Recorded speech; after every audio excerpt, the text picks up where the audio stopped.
So I heard this guy on Instagram say the other day that a lot of times the insecurities that we have as adults are based on lies that we believed as children.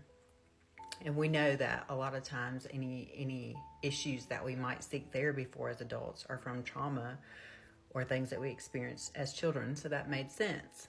Well, then I got to thinking about how when we have insecurities, and everybody has them, I don't care who you are, everybody has them. I just got to running things in my head and thinking about the things that I might have developed as a child. And these can be things that people told you, made fun of you for, or that you just perceived in your mind that made you different from other people.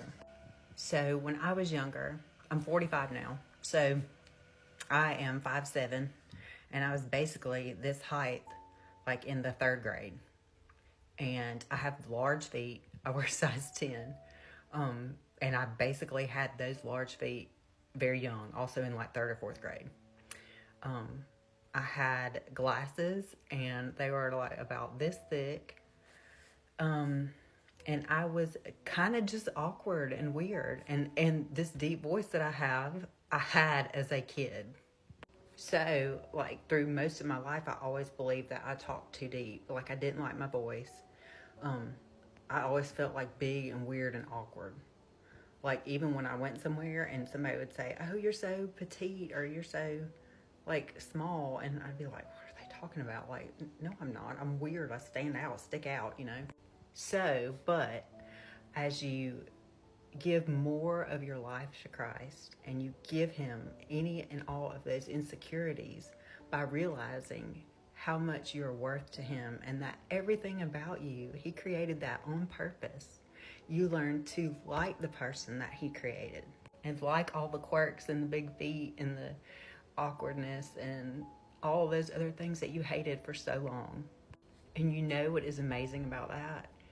When you do that and you appreciate the person that God made, he will bless you by curing those insecurities.